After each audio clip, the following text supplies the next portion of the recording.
Chers compatriotes, il s'observe ces derniers temps des attaques contre les contingents des casques bleus de la MONUSCO et les humanitaires en général par la population et les hors-la-loi. Pour rappel, la MONUSCO est en mission de pacification et de stabilisation de notre province à l'invitation du gouvernement de la République avec mandat de protection de la population civile, tandis que les humanitaires viennent en aide à la population vulnérable. En effet, vouloir s'attaquer à ses partenaires, c'est de se tromper de cible en jouant le jeu de notre ennemi commun, notamment les groupes armés et leurs alliés. Par ailleurs, ces attaques susceptibles de mettre à mal notre collaboration avec ces partenaires doivent être condamnées. Elles ne peuvent être tolérées pour la simple raison que la mutualisation des forces de tous les partenaires est à privilégier pour pacifier notre province et assister nos populations. Pour y parvenir, la collaboration de la population avec nos forces et la dénonciation de l'ennemi doivent être de mise et valent leur pesant d'or pour la restauration de l'autorité de l'État en cette période de l'état de siège en se désolidarisant des manipulateurs et des groupes armés. Enfin, je voudrais saisir cette occasion pour rassurer la MONUSCO et les humanitaires de notre franche collaboration et de nos populations de notre détermination à lui garantir sa sécurité et celle de ses biens. Fait à Bunia, le 3 décembre 2021, Luboya Kanshamadjoni, lieutenant-général, gouverneur de province. Mesdames et messieurs de la presse, bonsoir. Voici ce que vous devez savoir sur les attaques qui ont eu lieu ce matin dans la commune rurale de Mungwalu, en territoire de Djougou, secteur Banyali-Kilo. Les forces armées de la République démocratique du Congo ont mis en déroute ce matin un groupe de miliciens Codeco lors d'une tentative d'incursion déjouée par votre armée. Dans leur fuite, devant le rouleau compresseur de forces armées, la population locale a bravé la paire en répondant à l'appel du gouverneur militaire et commandant des opérations, le lieutenant-général Luboya Kanshamadjoni, à la résistance patriotique et populaire qui a permis de capturer 9 éléments de groupes armés Codeco qui sont à présent entre les mains de services de l'ordre.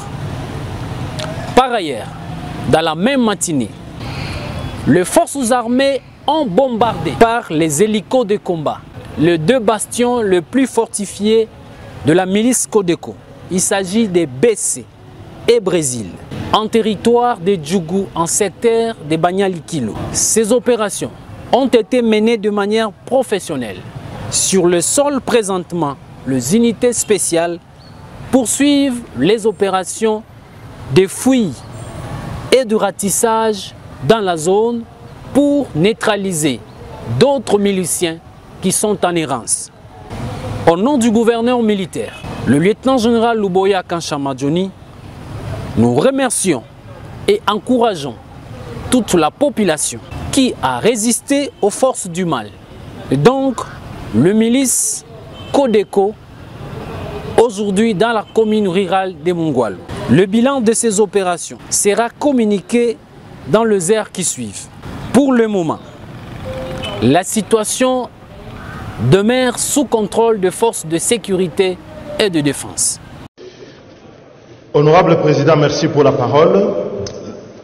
Je suis inquiet par une chose, c'est que lorsque on a les lois de finances d'un exercice à l'autre, on remarque qu'on a les mêmes lacunes, les mêmes résultats, les mêmes problèmes. Au final, rien ne change. Nous sommes devenus ici, et d'ailleurs votre intervention en début en disant est-ce que le débat était nécessaire, avait toute sa place parce que nous ressemblons de plus en plus à une religion morte où nous avons conservé les rites mais dans laquelle plus personne ne croit. À quoi est-ce que correspond un débat aujourd'hui qui est fondé sur un dogme en disant nous sommes l'autorité budgétaire? Quand nous regardons la loi de finances telle qu'elle est, elle révèle une chose, c'est que le gouvernement dans la phase d'exécution, la phase administrative, réécrit totalement la loi de finances. Je dis bien réécrit à sa guise. Et ce que je trouve encore gravissime, c'est les réponses que l'on trouve dans le rapport et qui sont faits par le ministre des Finances. Parce que là, c'est un mélange de confusion à la page 6. Le ministre des Finances justifie les dépassements de crédits par l'autorisation de mouvements de crédits, qui sont certes autorisés par la LOFIP, mais qui ont une limite. Les dépassements dont nous parlons dans la loi telle qu'elle a été exécutée sont des dépassements qui sont allés au-delà de ce que la loi autorise par la voie réglementaire. Vous avez des crédits qui sont dépassés à 200%, à 300%, par certaines institutions. Cela n'est pas permis. Et quand vous regardez dans la loi, le ministre des Finances dit, finalement, l'autorisation du Parlement, elle n'est que formelle, parce que le gouvernement a le droit par la voie réglementaire de modifier cela. Et il y a encore une grossièreté dans le rapport, quand le ministre dit, mais la loi de finances, la reddition de comptes équivaut à la loi de finances initiale. Mais non, la loi de finances initiale autorise, la reddition de comptes constate. On ne peut pas confondre les deux. Et il ne faut pas que dans la tête du gouvernement, il y ait cette idée que quand on a fait la loi, on l'a fait pour la forme, et eux, quand ils exécutent, ils font n'importe quoi. Je dis bien n'importe quoi. Ici, et le Parlement doit assumer son rôle, c'est de contrôler, mais c'est également sanctionner. Parce que, comme l'a dit le collègue Odiane tout à l'heure, on a l'impression que d'un exercice à l'autre, le Parlement est démuni. Et du coup, l'IGF fait à notre place le boulot que notre commission doit pouvoir faire. Je dis ici qu'il y a une délinquance dans la gestion des finances publiques qui ne peut plus être tolérée et il faut prendre des mesures. Moi j'attendais dans les recommandations qu'il y ait des mesures claires de ce point de vue. Le ministre des Finances ne peut pas nous égarer en disant que la situation est exceptionnelle. Elle ne l'est pas. Depuis des dizaines d'années, chaque fois, la reddition de comptes nous montre que le gouvernement s'en fout. Nous disons nous sommes autorité budgétaire, mais le gouvernement s'en fout. Donc la situation n'est pas exceptionnelle, c'est l'habitude. Mais il faut arrêter cette habitude. Elle est mauvaise et c'est une délinquance. Je dis bien une délinquance. Deuxième élément, ce que vous regardez sous les comptes spéciaux, qui est le lieu où une partie des recettes est affectée. Je vais terminer. Je vais terminer, mais laissez-moi poursuivre, Monsieur le Président. Ma fin, ouais. Ah oui, délinquance, ça veut dire... Ah oui.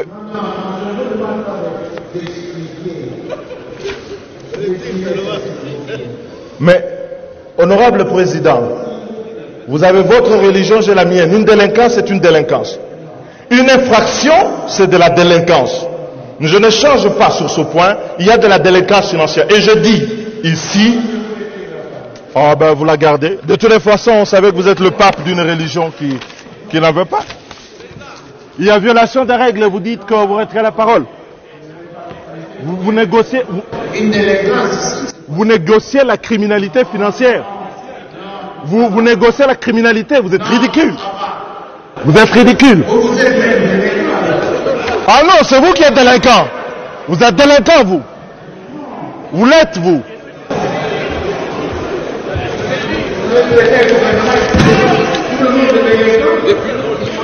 Mais la violation des règles, c'est de la délinquance. Mais le comble, c'est que vous vous rendez même pas compte. Vous êtes ridicule.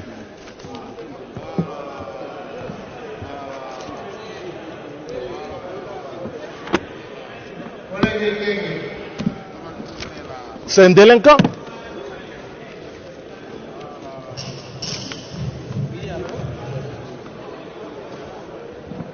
D'une gravité extrême dans un pays qui se veut une démocratie où on dit que le Parlement exerce non seulement le pouvoir d'autoriser les crédits, mais aussi d'en contrôler l'usage.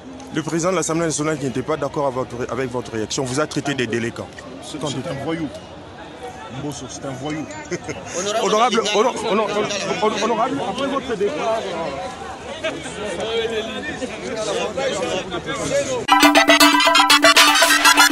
Info 243 au cœur de l'actualité. Mesdames et messieurs de la presse, bonsoir. Voici ce que vous devez savoir sur les attaques qui ont eu lieu ce matin dans la commune rurale de Mungwalu, en territoire de Djougou, secteur Banyalikilo. Les forces armées de la République démocratique du Congo ont mis en déroute ce matin un groupe de miliciens Codeco lors d'une tentative d'incursion déjouée par votre armée.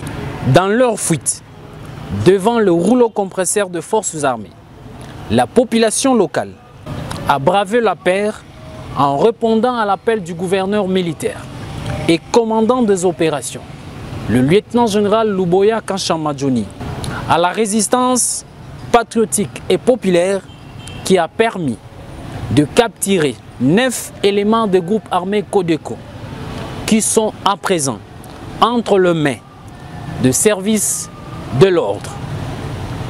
Par ailleurs, dans la même matinée, les forces armées ont bombardé par les hélicos de combat les 2 bastions les plus fortifiés de la milice Codeco. Il s'agit des BC et Brésil, en territoire de Djougou, en secteur de Banyalikilo. Ces opérations ont été menées de manière professionnelle. Sur le sol présentement, les unités spéciales poursuivent les opérations de fouilles et de ratissage dans la zone pour neutraliser d'autres miliciens qui sont en errance. Au nom du gouverneur militaire, le lieutenant-général Luboya Kanshamadjoni, nous remercions et encourageons toute la population qui a résisté aux forces du mal. Et donc, le milice Codeco, aujourd'hui dans la commune rurale de Mungwalu. Le bilan de ces opérations sera communiqué dans les heures qui suivent. Pour le moment, la situation demeure sous contrôle des forces de sécurité et de défense. Chers compatriotes, il s'observe ces derniers temps des attaques contre les contingents des casques bleus de la MONUSCO et les humanitaires en général par la population et les hors-la-loi. Pour rappel, la MONUSCO est en mission de pacification et de stabilisation de notre province à l'invitation du gouvernement de la République avec mandat de protection de la population civile, tandis que les humanitaires viennent en aide à la population vulnérable. En effet, vouloir s'attaquer à ses partenaires, c'est de se tromper de cible en jouant le jeu de notre ennemi commun, notamment les groupes armés et leurs alliés. Par ailleurs, ces attaques susceptibles de mettre à mal notre collaboration avec ces partenaires doivent être condamnées. Elles ne peuvent être tolérées pour la simple raison que la mutualisation des forces de tous les partenaires est à privilégier pour pacifier notre province et assister nos populations. Pour y parvenir, la collaboration de la population avec nos forces et la dénonciation de l'ennemi doivent être de mise et valent leur pesant d'or pour la restauration de l'autorité de l'État en cette période de l'état de siège en se désolidarisant des manipulateurs et des groupes armés. Enfin, je voudrais saisir cette occasion pour rassurer la MONUSCO et les humanitaires de notre franche collaboration et de nos populations de notre détermination à lui garantir sa sécurité et celle de ses biens. Fait à Bunia, le 3 décembre 2021, Luboya Kanshamadjoni, lieutenant-général, gouverneur de province. Info 243 au cœur de l'actualité.